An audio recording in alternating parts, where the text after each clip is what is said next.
let's turn now to that meeting at the White House between the Ukrainian President Volodymyr Zelenskyy and Donald Trump. On the agenda were many of the same talking points regarding defense, but this time a new military aid for Ukraine was discussed. The US owned Tomahawk missile. Ukraine wants the missile to be used in its war with Russia because it can travel roughly 1,600 kilometers and would allow Ukraine to make significant strikes on Russian territory, including military bases and airfields. Mr. Trump countered by saying that the US might need such weapons for its own defense. So it would seem that Ukraine is no closer to getting them.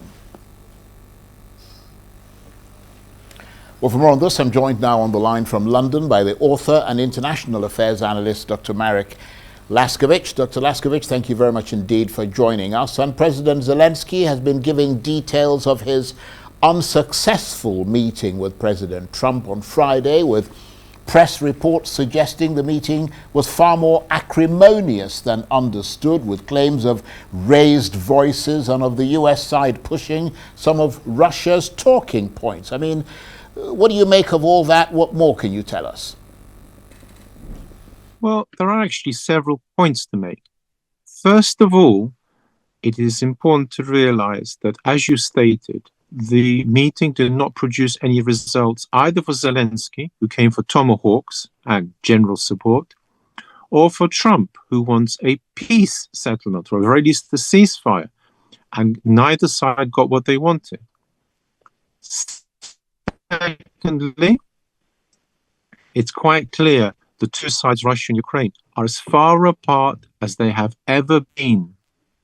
Therefore, the possibility of a peace talk is virtually zero, because Ukraine has made it quite clear it's not willing to cede a single square centimeter of territory, and Russia has made it quite clear it wants a substantial amount of Ukrainian territory. Thirdly, what is very clear is that President Trump has not succeeded in any way in producing any arguments which appeal to the Ukrainians at all.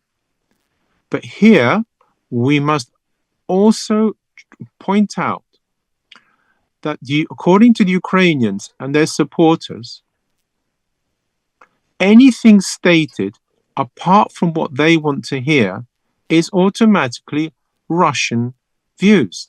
They are not. They are also the views of President Donald Trump, some of them at least. And one of the problems is that President Donald Trump has not been able to put across his views without being automatically accused of being pro-Russian. This is because he keeps talking in terms of Ukraine ceding territory. Unfortunately, therefore, missing out on the word that I think he should be using, and had used from the start, there was a slim chance of success, but there is none anymore, of there being a compromise. After all, many wars, nearly all of them, end in some sort of compromise, but this aspect of compromise doesn't appear anywhere, and because this word is not used, the implication is that if Ukraine agrees to anything, it is automatically submitting to Russian demands. And I mean, finally, right, as briefly as you can. Well, there is one empty threat which President Trump has been repeating, that Russia could destroy Ukraine. As President Zelenskyy has realized, this is an empty threat. And the reason why, as I've stated before, is that Russia regards Ukraine as part of Russia and has no intention of using nuclear weapons there of any sort. They will be used on Poland, but not on Ukraine. And President Zelenskyy has given a rather more guarded press briefing, though his comments made clear that there were large areas of disagreement, and he suggested that President Trump was making a mistake in accepting Hungary, a country seen as sympathetic towards Russia, as a forum for his proposed meeting with Vladimir Putin. What's your assessment of all that? Well, again, once you look, as the Ukrainians and Russians do, through the prisms of their own demands, then countries like Hungary are quite unacceptable to Ukraine, just as, for example, Poland will be quite unacceptable for Russia. I mean, they see everything in Manichaean terms. Either it is a country on their side, or it is not. And if it is not, and remotely also to boot, has refused to follow the narrative of, say, Ukraine, or for that matter, Russia, if you look at the other way around, they don't want to have anything to do with it. And this is part of the whole problem. There is no possibility of an easy meeting, but hopefully President Donald Trump is strong enough to at least try to pull one off, because if there's no dialogue, the war will continue. And Mr. Zelenskyy also saying that if invited, he'd be ready to join Donald Trump and Vladimir Putin at that coming summit in Hungary. What's the probability that he'll get invited? It hinges on what President Putin actually wants, because the problem is there's two aspects to the meeting. One of them is simply a meeting between Trump and Putin. You see, Trump can meet Zelenskyy whenever he feels like it. And Trump is very much a sort of direct person, likes dealing with people. He doesn't come across as a person who likes a shuttle diplomacy by one of his hirelings. He wants to do it himself. He wants to get the glory.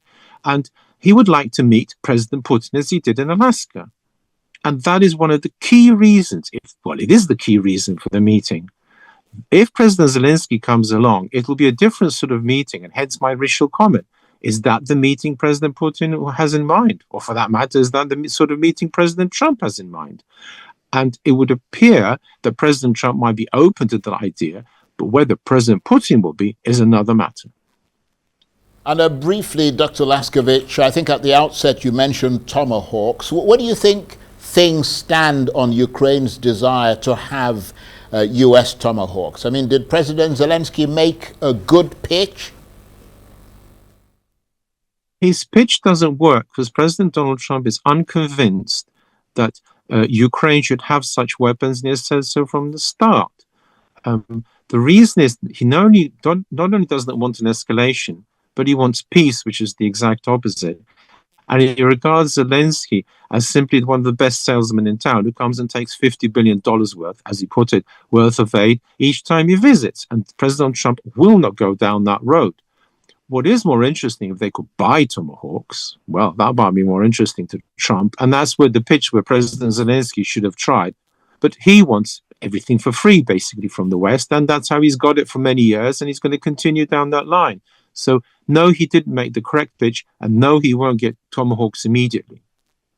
And yes, you're a very good analyst, and we enjoy having you on the program. Dr. Marek Laskiewics is the author and international affairs analyst, talking to me on the line there from London.